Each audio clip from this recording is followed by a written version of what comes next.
Hello guys, मेरा नाम रोहन बुध है. I'm a third year medical student of Uliana State Medical University. I have got lot of message from the students on my WhatsApp कि भैया क्या लाए India से, क्या ना लाए, रशिया में क्या मिलता है, क्या डॉक्यूमेंट्स लाने चाहिए, एक्सचेंज का क्या प्रोसेस है यहाँ पे, कपड़े कौन से लाने चाहिए, बुक्स कौन सी लानी चाहिए, लगेज कितना लाना चाहिए. सो आज हम सारे doubts one by one clear करेंगे step by step. So let's come to the clothes.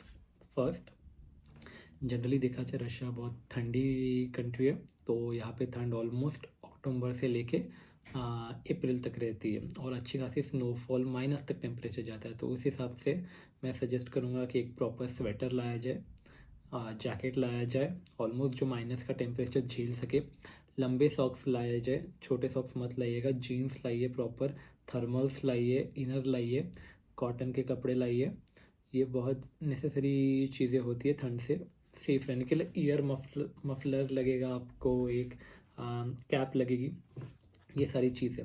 और कुछ अच्छे कपड़े लाइए like t shirts and jeans, क्योंकि यहाँ जो नॉर्मल कपड़े भी होते हैं वो बहुत महंगे होते हैं, बहुत कॉस्टली होते हैं. 3000 तक आपको एक जीन्स ही मिलेगा यहाँ पे अगर आप ख़रीदने जाओगे तो. देन एथिकल वियर्स पे हम आते हैं. एथिकल में यहाँ पे बहुत सारे फंक्शंस होते हैं लाइक गणेश चतुर्थी, दिवाली एंड होली, शिव जयंती होता है एंड बहुत सी अलग अलग त्यौहार मनाए जाते हैं. तो अगर आपके पास कुर्ता या ब्लेज़र या कुछ हो तो डेफिनेटली लाइए. तो आप क्या है कि यहाँ इंडल्ज रहेंगे फेस्टिवल में और इन्जॉय कर पाएंगे. Talking about medical, I would suggest कि आप 2 वाइट एप्रन लाइए, एक हेड कैप लाइए, वाइट कलर की होती है वाइट कैप, एंड और एक white shoes, plain white shoes, sports shoes and 2 slippers necessary है, लाइए. एंड इनकेस कभी कभी हमारे इंडिया में वाइट कैप्स एंड ये सब मिलता नहीं है, तो आई वुड सजेस्ट कि कोई दिक्कत वाली बात नहीं है, यहाँ पे भी medical apron and white caps मिल जाते हैं, तो आप यहाँ से भी खरीद सकते हैं. एंड अगर हम अभी फूड की बात करें, खाने में कि क्या क्या लाना चाहिए क्या नहीं लाना चाहिए, तो आप डेफिनेटली अगर आप या इस मोटिवेशन से आ रहे कि मैं फ़र्स्ट ईयर मेस करूँगा, जो कि यहाँ की जो मेस होती है वो कंपलसरी होती है first year. From second year it's your choice कि आप सेल्फ कुक करें या फिर मेस ज्वाइन करें. सो सेकेंड ईयर से अगर आप सेल्फ कुक करना चाहते हैं तो डेफिनेटली एक कुकर लाइए, वो बहुत इंपॉर्टेंट चीज़ है क्योंकि यहाँ पे अवेलेबल नहीं है. मसालों की बात करें तो गरम मसाला, रेड चिली पाउडर, हल्दी पाउडर एंड अपना मैगी मसाला लाइए. एंड यहाँ अगर कोई सोया चंक्स खाता तो डेफिनेटली लाइए. पानी पूरी के पैकेट्स लाइए, किसी को इंटरेस्ट होगा क्योंकि यहाँ पे अवेलेबल नहीं है. देन यहाँ पे आप सब्जी मसाला ला सकते हैं, गुलाब जामुन ला सकते हैं. ये सब एक्स्ट्रा चीज़ें हैं. जो मेन चीज़ें है वो अपना गरम मसाला, रेड चिली पाउडर एंड हल्दी and Maggi masala and cooker and चकला बेलन भी लाइए क्योंकि यहाँ वो अवेलेबल है नहीं. देन अभी talking about the medicine, as Russia थोड़ी सी ठंडी जगह है, तो जो स्टूडेंट पहली बार आता है तो डेफिनेटली वो यहाँ पे एडजस्ट करने में से टाइम लगता ही लगता है. फर्स्ट 2 मंथ्स में ही आई गेस फीवर वीवर सब कॉमन हो जाता है, body pain. So I would suggest कि आप पैरासीटामॉल लाइए, cough medicine for cough and cold, cough syrup for the throat and Volini लाइए, झंडू बाम लाइए. एंड स्किन केयर के लिए वैसलिन डेफिनेटली लाइए. अगर आप कोई पर्सनल मेडिसिन इस्तेमाल करते फॉर एलर्जिक पर्पस या किसी चीज़ के लिए तो डेफिनेटली लाइए. मे बी यहाँ रशिया में ना मिले. वैसे यहाँ पे रशिया में फार्मेसी को अप्तिका कहते हैं, तो वहाँ जाके आप मेडिसिन ले सकते हो. पर कभी कभी क्या होता है कि अपन जो मेडिसिन बचपन से लेते हैं उसी की आदत हमें लगती है. एंड आई वुड सजेस्ट कि आप डाइजेशन की भी मेडिसिन लाइए. कभी कभी हमें खाना एडजस्ट नहीं होता तो मे बी मेडिसिन लगती है, उसके लिए भी इनो लाइए. And ORS, allergic medicine, skin care creams लाइए जैसे वैसलिन और ये सब, क्योंकि ठंड की वजह से स्किन थोड़ा सा ये रफ़ हो जाती है, तो आपके लिए इजी होगा. अभी हम बात करें कि बुक्स क्या क्या लाए, तो first of all as a 3 साल के एक्सपीरियंस से मैं कहूँगा कि बुक्स इतनी नेसेसरी नहीं है. अगर इसकी जगह आप अगर एक टैब या लैपटॉप ला सकते तो वो ज़्यादा बेनिफिशियल रहेगा, क्योंकि आप उसमें हर टाइप की बुक का PDF सेव करके ला सकते हैं. क्योंकि जो बुक्स होती है MBBS की वो बहुत ज़्यादा हैवी होती है, तो ऑलमोस्ट आपका जो लगेज है वो 10 to 12 kg बुक्स ही ले लेगी। तो एज अ फर्स्ट ईयर अगर आप टैब या आईपैड या लैपटॉप लाएंगे, उसमें PDF लाएंगे तो बेटर रहेगा। पर इन केस आपकी इसमें जगह है तो for books I would suggest कि एनाटॉमी के लिए BD चौरसिया लाइए, पैथ फिजियो एंड फिजियो के लिए रॉबिन्स लाइए, and biochemistry, general biochemistry, general microbiology, Indian authors की बुक लाइए। बेनिफिशियल होता है क्योंकि जो यहाँ का करिकुलम होता है वो ऑलमोस्ट इंडिया जैसा ही होता है।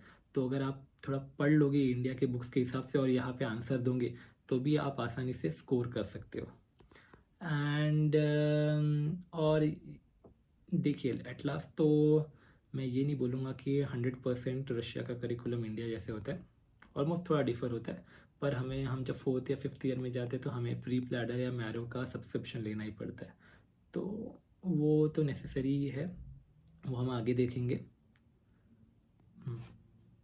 एंड जो यूनिवर्सिटी की तरफ से भी हमें बहुत सारी बुक्स दी जाती है पढ़ने के लिए लाइब्रेरी से, एंड उनकी तरफ से PDF भी मिलती है। तो कभी कभी क्या होता है कि हमें 1 ईयर के टर्म के लिए बुक्स दी जाती है, जैसे ही हमारा टर्म ख़त्म हो जाता है फर्स्ट ईयर का तो हमें बुक्स वापस करनी पड़ती है, पर हमारे पास वो बुक्स के PDF रहते ही है।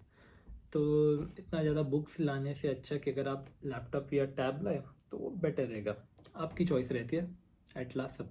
अब बात करते हैं हम एक्सचेंज यहाँ पे कैसे होता है, क्या सिस्टम है, क्योंकि जनरली देखा जाए तो वॉर, रशिया यूक्रेन की वॉर की वजह से स्विफ्ट बंद हो गया है, तो हम डायरेक्ट कोई चैनल नहीं है एक्सचेंज का, हमें थोड़ा सा एजेंट के थ्रू करना पड़ता है। तो फर्स्ट ऑफ ऑल हम बेसिक से स्टार्ट करते हैं। जो भी रशिया आ रहा है उसके पास मेन जो इंडिया में बैंक्स होने चाहिए, सबसे पहले नंबर पे SBI का बैंक होना चाहिए, मेरे पास SBI का ही बैंक है। सेकंड नंबर पे HDFC का बैंक हो तो भी चलेगा, कोटक महिंद्रा का भी बैंक हो तो भी चलेगा, प्राइवेट बैंक से ये थोड़ा सा चार्ज ज़्यादा लगता है मेंटेनेंस पर, सबसे बेस्ट बैंक मेरे हिसाब से तो SBI है। और सिम की बात करें तो सबसे बेस्ट सिम यहाँ पे जो चलता है वो है एयरटेल सिम। वोडाफोन भी चलता है पर यार वोडाफोन थोड़ा सा रिस्की हो जाता है, क्योंकि जब मैं यहाँ फर्स्ट टाइम आया था तो मेरे पास वोडाफोन का ही सिम था, 3 मंथ चला और अचानक से सिग्नल उसका गायब हो गया, फिर मुझे इंडिया वो सिम भेजना पड़ा और फिर पोर्ट करके एयरटेल का लाना पड़ा। तो जब अगर आप यहाँ आने वाले रहते हो रशिया में तो जस्ट 2 दिन पहले एयरटेल में एक 2000 रुपीज़ का पैक आता है फॉर ईयरली, ये ईयरली सब्सक्रिप्शन रहता है जिससे कि आपको नहीं क्या पूरे साल भर बैंक के OTP सारे मैसेजेस आते रहेंगे, कोई दिक्कत नहीं होगी। और जो आपका एयरटेल का सिम है प्लीज़ उसको कनेक्टेड रखिए आपके SBI के बैंक से, ऐसा नहीं कि आपका जियो का नंबर कनेक्टेड है SBI के बैंक से, वैसा नहीं, मैं बोल रहा हूँ एयरटेल का सिम ही SBI के बैंक से कनेक्टेड रहना चाहिए, क्योंकि फिर आपको प्रॉपर OTP आएंगे बैंक के ट्रांजैक्शन के लिए। और जो आपका SBI का बैंक है वो GPay से ही कनेक्टेड होना चाहिए, यहाँ फ़ोनपे पेटीएम काम नहीं करता, तो उससे कनेक्टेड मत रखो ये। और अभी एक्सचेंज की बात करते हैं, तो अगर आप सोच रहे हैं कि इंटरनेशनल रेट देख रहे हैं कि आज की डेट में तो $1 पे समथिंग 96 का रेट मिल रहा है रूबल का, या INR टू रूबल देखेंगे तो 1.13 का रेट है, तो यहाँ पे ये सब लागू नहीं होता है। आज की डेट में रेट अगर मैं क्लियर बताऊँ तो रेट है 1.05 का INR टू रूबल का, और डॉलर का रेट तो वो वैरी कर रहा है 90, 92, 93 ऐसा वैरी कर रहा है, वो मुझे एग्जैक्ट पता नहीं अभी। यहाँ कुछ लोग हैं मतलब सीनियर हो गए या फिर सम पीपल है जो प्रॉपर एक्सचेंज करते हैं, कोई दिक्कत वाली बात नहीं है, डॉलर भी यहाँ एक्सचेंज हो जाते हैं, उसमें भी कोई प्रॉब्लम नहीं है। और जो भी आप लाना चाहिए वो आप पे डिपेंड है, डॉलर लाओगे तो थोड़ा ज़्यादा रेट ही मिलता है as compare to INR to rouble. पर अगर किसी को लगता है कि इतना सारा डॉलर में कैरी नहीं कर सकता या इतना सारा अमाउंट मेरे पास अभी जमा नहीं है, तो वो INR टू रूबल भी एक्सचेंज कर सकता है, मेरे पास वो भी ऑप्शन है, तो कोई दिक्कत वाली बात नहीं है। अगर आप अब्रॉड आ रहे हैं तो जस्ट प्रॉपर जो डेबिट कार्ड लाने चाहिए वो कौन से होते हैं, जैसे कि मेरे पास ये SBI का वीज़ा कार्ड है, डेबिट कार्ड, यहाँ पे वीज़ा लिखा हुआ है, तो वीज़ा के ही अगर आप कोई से भी बैंक का डेबिट कार्ड लाना चाहते हैं तो वीज़ा का ही डेबिट कार्ड लीजिए, क्योंकि रुपए का मत लीजिए, रुपए का सिर्फ इंडिया के अंदर वैलिड होता है। अगर आप अब्रॉड जाना चाहते हैं लाइक USA, कनाडा, कहीं पे भी जाना चाहते हैं तो वीज़ा ही आपको काम में आने वाला है, और ये इंटरनेशनल ट्रांजैक्शन में बहुत काम आता है, इसके OTP प्रॉपर फ़ोन में आ जाता है अगर आप ट्रांजैक्शन करते हो तो। एंड जब आप रशिया आएंगे तो रशिया में आके आपके जब बैंक्स खुलेंगे, एक तो या तो आपका टिनकॉफ बैंक खुलेगा जो कि ऐसा दिखता है, टिनकॉफ कार्ड, जिससे कि आप एटीएम से पैसे विड्रॉ कर सकते हैं, या फिर सबेर का। सबेर यहाँ की लाइक मेन बैंक है, जैसे एसबीआई अपने देश की जो मेन बैंक है ना, वैसे ही यहाँ की सबेर एक मेन बैंक है।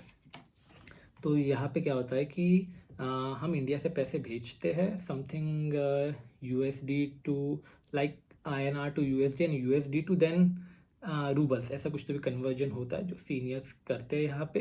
एंड जो अपने रूबल्स है वो अपने रशियन अकाउंट में आ जाते हैं, इस कार्ड के अंदर पैसे आ जाते हैं। सो आप इसे कभी भी विड्रॉ कर सकते हैं, या फिर इस कार्ड का खुद का एक पर्सनल ऐप होता है, टिनकॉफ या सबेर का खुद का पर्सनल ऐप होता है, वहाँ पे आप अमाउंट देख सकते हैं कि मेरे कितने पैसे क्रेडिट हुए हैं और कितने विड्रॉ हुए हैं। So it's not a big task and easily ये प्रोसेस होती है। अगर आपको कोई मतलब लाइक 15 से आधे घंटे के बीच में आपका अमाउंट ट्रांजैक्ट होकर आपके रशियन बैंक अकाउंट में आ जाता है, तो आपको इतनी दिक्कत होगी नहीं। और ये पूरे रशिया में कौन सी भी यूनिवर्सिटी में आप जाते हैं तो वहाँ पे ऐसे सिस्टम फॉलो करके एक्सचेंज हो जाते हैं। जैसे मेरे पहचान में भी बहुत सारे सीनियर है एंड जूनियर्स है जो कि एक्सचेंज कर देते हैं, तो इतनी कोई दिक्कत होगी नहीं आप। Now talking about the documents required here are the basic 10th 12th की marksheet I guess, and HIV का रिपोर्ट लगता है, नीट का सर्टिफिकेट लगता है, यूनिवर्सिटी का क्लियर रूल है हमारी वाली तो कि आपको नीट पास होके ही यहाँ आना है, विदाउट नीट पास आप यहाँ आ नहीं सकते। एंड और अगर आपका कोई कंसल्टेंट बोलता है कि ये डॉक्यूमेंट भी लेके जाना है तो मे बी वो सही बोल रहा है, तो उसके हिसाब से भी आप डॉक्यूमेंट सिलेक्शन करके लेके जाइए। और कुछ चीज़ें मैं सजेस्ट करूँगा कि जो आपको नहीं लानी चाहिए चीज़ें, वो अननेसेसरी चीज़ें मतलब बच्चे ला लेते हैं कि वहाँ अवेलेबल ना हो, तो मैं बता देता हूँ वो चीज़ें हैं। और ये 2-3 टूथपेस्ट, ये 4-5 ब्रश एंड ये राइस का पैकेट, परफ्यूम, सॉल्ट, दाल, नाइफ, पैन, कढ़ाई, केटल, शुगर, बेसन, ये सब लाने की यहाँ कोई ज़रूरत नहीं है। वो एक्स्ट्रा लगेज आप इस्तेमाल करें जिसकी ज़रूरत नहीं है, क्योंकि वो यहाँ पे भी अवेलेबल है। हेयर ड्रायर हो गया, एज अ फीमेल को तो ठीक है वो उनके पर्सनल के लिए लाना चाहिए, पर इतना यूज़ नहीं है। मतलब आप यहाँ खरीद सकते हो, यहाँ भी उतनी ही रेट का मिलता है जितना कि इंडिया में मिलता है। और एक चीज़ आप ला सकते हो कि अपना पर्सनल कोम लाइए, हेयर ऑयल लाइए जो आप इस्तेमाल करते हैं इंडिया में। यहाँ पे हेयर ऑयल थोड़ा महंगा मिलता है तो वो ला सकते हो आप। एंड एक्स्ट्रा चीज़ें मत लाइए जो ज़रूरी है, पॉपकॉर्न ये सब लाने की ज़रूरत नहीं, यहाँ मिलते हैं सब कुछ। ब्रेड, हाँ मैं एक चीज़ सजेस्ट करूँगा, नमकीन लाइए, अच्छा खासा भर के ला सकते हैं तो आपको लगेगा यार घर की याद आ रही है, तो नमकीन लाइए, मिठाई लाइए, तो ये चीज़ें ज़रूरी है। बाकी तो अगर कोई चीज़ यहाँ सिटी में अवेलेबल नहीं है तो यहाँ पे क्या है कि ये ऐप्स है, जैसे हमारे देश में फ्लिपकार्ट और अमेज़ॉन होता है ना, तो यहाँ पे ओजोन और वाइल्ड बेरीज करके एक ये है प्लेटफॉर्म, ऑनलाइन प्लेटफॉर्म, जहाँ से आप ऑनलाइन चीज़ें बुला सकते हो। वहाँ पे भी आप ओजोन से कुछ गरम मसाला या बुलाने की कोशिश करेंगे तो मिल जाएगा इंडिया का मसाला, वहाँ से भी आप खरीद सकते हैं। बाकी तो आप यहाँ आके एंजॉय करेंगे। यहाँ का इन्वायरमेंट थोड़ा ठंडा ज़रूर है पर यहाँ पे पीस है, शांति है, ज़्यादा क्राउडेड नहीं है, आपका बजट ज़्यादा कुछ भागेगा नहीं यहाँ पे। स्टेबल बजट के हिसाब से आप इंजॉय भी कर सकते हो। पास में ही कज़ान सिटी है, बहुत सुंदर सिटी है, वहाँ जा सकते हो आप घूमने, मॉस्को घूमने जा सकते हो, तो आप इंजॉय करोगे डेफिनेटली। तो गाइस आई होप मैंने आपके थोड़े बहुत तो डाउट्स क्लियर कर ही दिए होंगे। फिर भी अगर आपको थोड़ा डाउट लगता होगा तो मेरा नंबर जनरली डिस्क्रिप्शन में या इस पे आपको मिल ही जाएगा मेरे यूट्यूब चैनल पे। और अगर आपको फिर भी कोई डाउट है तो आप मुझे व्हाट्सएप पे मैसेज कर सकते हैं, या फिर आप चाहते हैं तो मैं फिर से एक नई इंफॉर्मेटिव वीडियो बना दूँगा। So hope you like the video. Thank you.